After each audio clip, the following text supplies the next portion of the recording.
Hospice care is, it is much more than just clinical application, of different measures to control symptoms. Hospice is very much a wraparound approach. And so whenever a patient is enrolled in hospice service, they have immediate access to an interdisciplinary hospice team. And so that team includes registered nurses, it includes nurses' aides that actually come to the home, or to wherever a patient might be, and assist with really lots of different things with daily functional needs, that kind of a thing. Anything that's becoming a problem for patients as they're if they become weak, or if their symptoms are really preventing them from being able to tend to their own basic hygienic needs, or anything in the home that can be difficult, our nurses' aides are able to really step in and assist with that. Very, very quickly after a patient is referred to hospice, a social worker will meet with patients and their families, usually within 24 hours, to really kind of do an assessment and begin to build a very, very much a trust-based relationship with patients and their families, with the goal of just making sure that we're supporting the patient and family in every way we can from a social work end. Hospice typically, and our agency in particular, we employ some wonderful chaplains as well. And so when you think about kind of the multifaceted support that a patient who is facing a terminal disorder requires at home, spiritual support again is something that is just incredibly important. And so we never seek to really get in the way or obstruct a patient's relationship with their own church affiliation, or with spiritual support that they're comfortable with.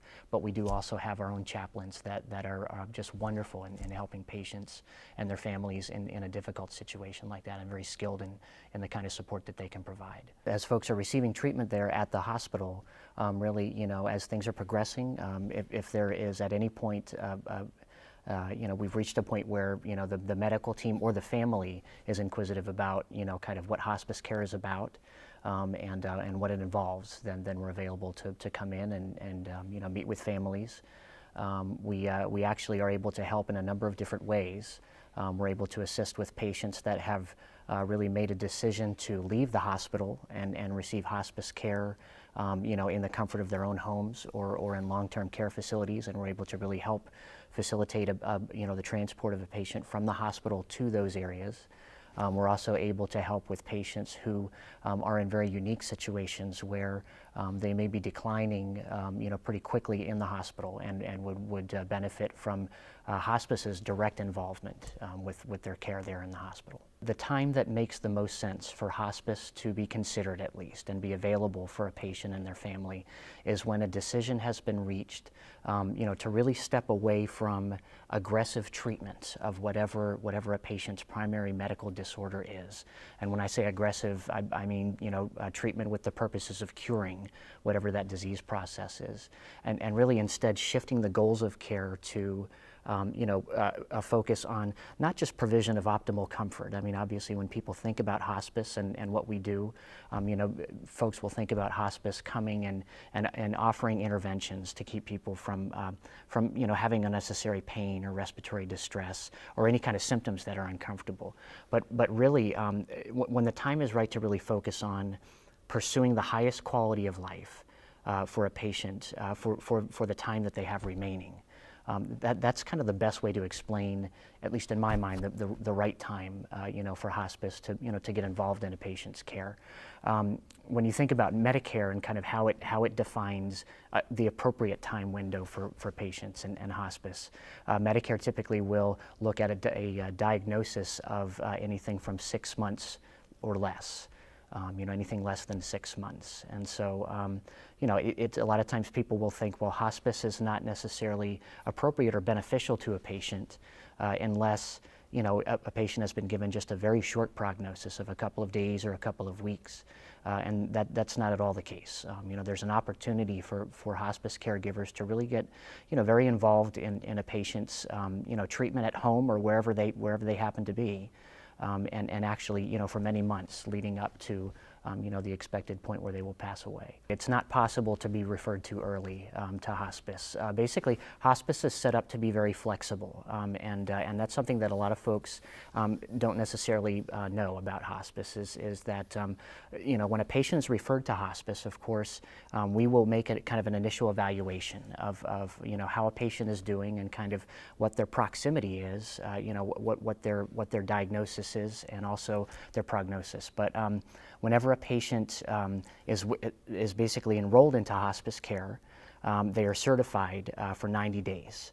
And so hospice care, when a patient is deemed to be appropriate at the onset of hospice care, then we will reevaluate a patient after 90 days on service. And at that point, if they are continuing, to show just basic signs of continuing along that medical decline continuum, then the patient's recertified for another 90 days. And after those initial 2 periods of 90 days, then the periods will actually kind of decrease to 60 days.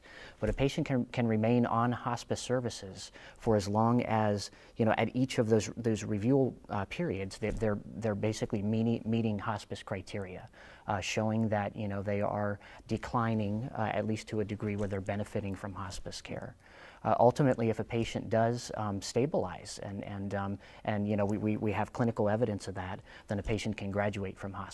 And so a good example of that is in situations where patients are contending with end-stage cardiac disease or some of those more complex progressive illnesses, where their condition can vary and they can have a difficult time and then rally and then have a period of feeling very good. And then, kind of that whole roller coaster effect of some of those very complicated disease processes will cause a patient potentially to graduate from hospice. And at that point, it's not a bad thing. Hospice doesn't take that personally.